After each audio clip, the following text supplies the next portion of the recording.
every time I get off my knees, I have nothing but success, and that's the secret of the globalists. They teach you you're powerless, you have no power. They try to confuse people with false paradigms because they're scared to death. They know how powerful humanity is. They know that liberty and the free market and everything that's basic is so much better than their tyranny, and they try to make us think resistance is futile, we will be assimilated, but that is a lie. And I want you to talk about compartmentalization, how the police, the military, all of them are being used by this. People think they're part of the power structure. They're not. You have the floor. First, let me ask you, will you stay 10 minutes with us into the next hour, David? Yeah, that'd be fun, Alex, yeah. Okay, because this is commercial-free today. I am going to get up out of my chair to control myself, and I'm going to go in there 20, 30 minutes, and I'm going to listen to David Icke today give our listeners and viewers a speech. Not an interview, but a speech. In fact, you got 30 minutes, David, and I'm going to come back and do another 20 minutes with you on the other side. God bless you. David Icke, ladies and gentlemen, on how we're winning and how we're going to win and how the false reality is being lifted, the curtain is being lifted, and we are going to win. Resistance is victory. David Icke. Well, thanks, Alex. First of all, I would say that there has to be a fundamental change in the dynamics and the understanding of where the power lies. We keep talking about the fact that the structure of society is built on pyramids and pyramidal power, with the few at the top dictating to the rest of the pyramid. But what tends to happen is we look at the top of the pyramid for the power in the pyramid, but that ain't where the power is. The real power in the pyramid is at the base. That's what's holding the capstone, the apparent point of power, where it is. And what they've done is done a massive mind game upon the human consciousness and persuade us that they have the power, that the dark suits and the famous people and the people with letters after their name and names before their name, president, prime ministers, head of the World Bank, that this is where the power is. They have the power, but they don't. What this whole game is about is getting the mass of the people persuaded that that's where the power lies. And so we look at them in awe. We think they're all powerful. There's nothing we can do because we're just Joe Public and we have no power. So we are giving our power away by the perception that we don't have it, but they do. It's all a mind game. And then you look at the pyramid structure, and you have the mass of the pyramid at the bottom, i.e. the mass of humanity, holding the elite up there. What are we doing? And I had a friend years ago. He was a British comedian. His name was Larry Grayson. And he died, and I went to his memorial service at Covent Garden in London. And another comedian told a story that Larry Grayson had told him about something that happened to him. And I listened to it, and I thought, that is so profound. Larry Grayson told him this story, that he was in a show in the 1950s or something on the old music hall circuit in Britain. And it was an all-male show, and there was one woman in it, and that was Larry Grayson, dressed up as Britannia in the last scene. The last scene of this show, all the men came on dressed as sailors, and they formed a pyramid on the stage. And they were singing "Rule Britannia, Britannia rules the waves," all that bloody nonsense.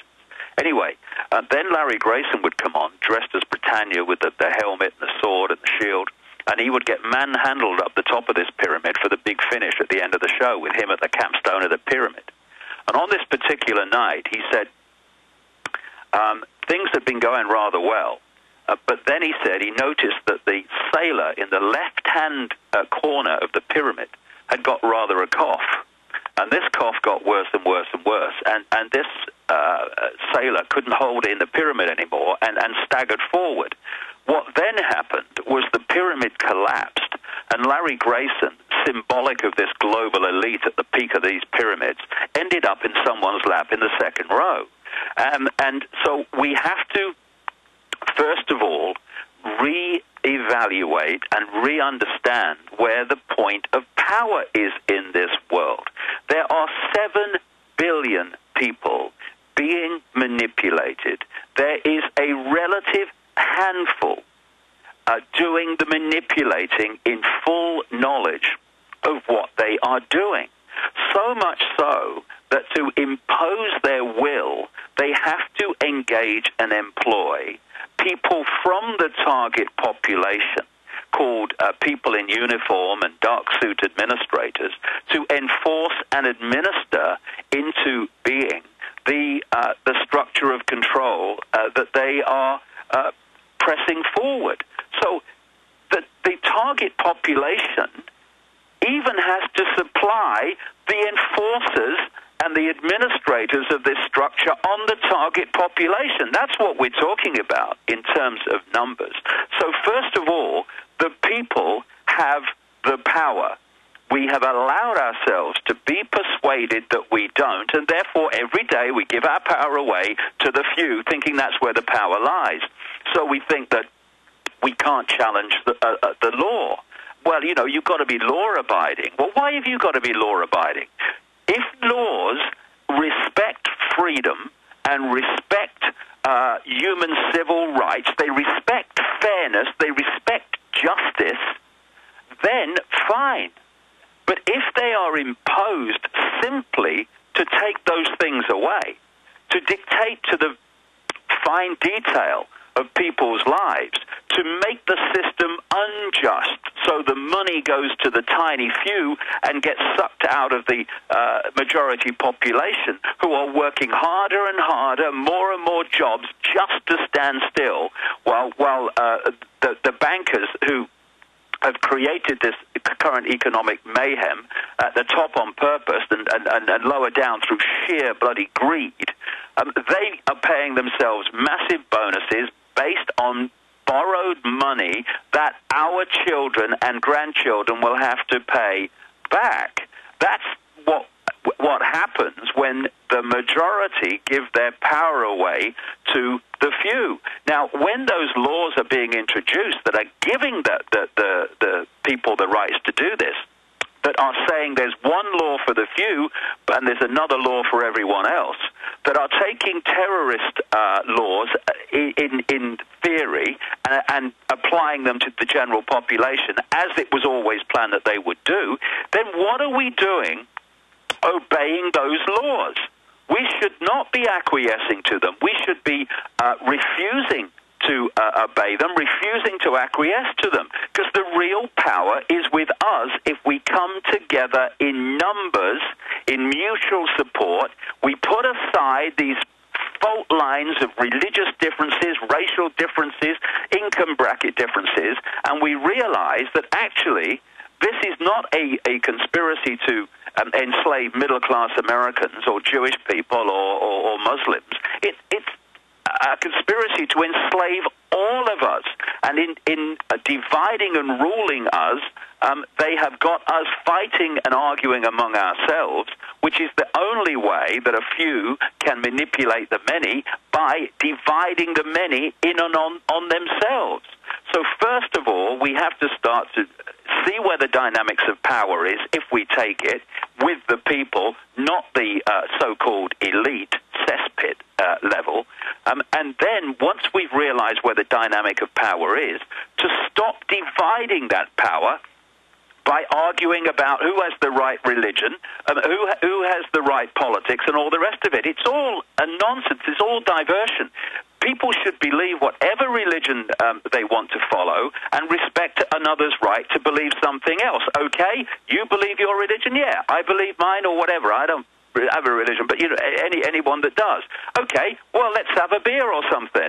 Just and get on with it. So let's agree to differ. Let's unite, however, behind what affects us all, and what affects all our children and all our grandchildren, no matter what religion, what color, what creed, what income bracket, what culture. And that is the fact that our basic human rights are being eroded by the day. We're having a draconian, soulless, cold, callous, vindictive force imposing their will upon us, while we are divided. And when we stop doing that and we come together, then we say, okay, we have the numbers. How do we use that? And there's a great example going on at the moment with the foreclosures. I'm reading now that it's being claimed that the banks have been faking documents to force foreclosures through faster and faster because they can't cope with the numbers. Well, if that is correct, that's not coping with the number of foreclosures when people are actually leaving when they get a foreclosure document, and they can't handle that, so they're saying. Imagine if we took this one stage further and said, we are not leaving, foreclosure document or not. They could not possibly cope with that number of people sitting tight and staying put. Where would they start? They don't have the numbers. Because here we have a situation, again, where we come back to a law that is fair and just and right, fair enough. A law that is there to fleece the population, to impose the will of the few, to literally steal their livelihood and their homes. What are we doing obeying those laws? Instead of doing the thing that most people do, which is the document comes, well, it's the law, we can't pay the mortgage, we've got to go. Instead of doing that, stay put. We're not moving. Why? I'll tell you why, Mr. Mortgage Man, we're not moving. I can't pay my mortgage because my husband or me have lost our jobs. Why have we lost our jobs? Because of an economic recession and crash. Why did that happen? Because at the top of the banking system, systematically taking away checks and balances to keep a check and balance on the runaway greed of the banking system and most of the people that work for it, especially in places like the City of London and Wall Street. So at that level, they took the checks and balances away coldly and calculatedly because they knew when they did that unfettered greed would run riot. And that's what they did. Giving mortgages away to people they knew couldn't pay them, but they got the bonus as long as the signature was at the bottom of the piece of paper on the day.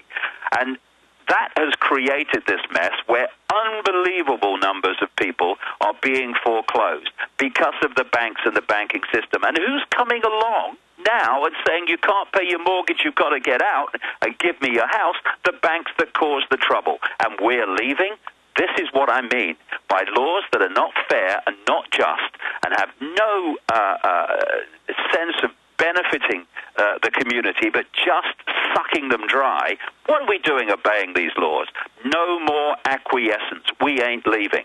And then the people start to use the numbers to take the power back and see where the power lies. Because it was like I was saying to Alex, you know, when I was seeing clips from We Are Change New York, where they've confronted some of these people like Blair and the Rothschilds and others, and they're completely lost when that awe is removed. Oh, he's the Prime Minister. He's Mr. Rothschild. And he's got 2 legs, 2 arms, a torso, and a head. Why is he different from anybody else? It's the illusion of power, the illusion of omnipotence. That's how it's done. Like in the Bugs Life movie where the grasshopper says of the ants, they outnumber us 100 to 1, and if they ever figure that out, there goes our way of life. We must, as a human race, outnumber those manipulating us in full knowledge of what they're doing and where they want to go by unbelievable numbers, noughts over the horizon to 1. And when we figure that out, there goes their way of life. There goes the ability of the few to dictate to the many. This is not an impossible situation. It's not a done deal. It's not game over. It's another stage of the game that's starting here. We've reached a point where information has got out to enough people now for them to realize in large and ever larger numbers the situation we're facing. Now, it's time for the game, and it's starting to take the next stage, which is the people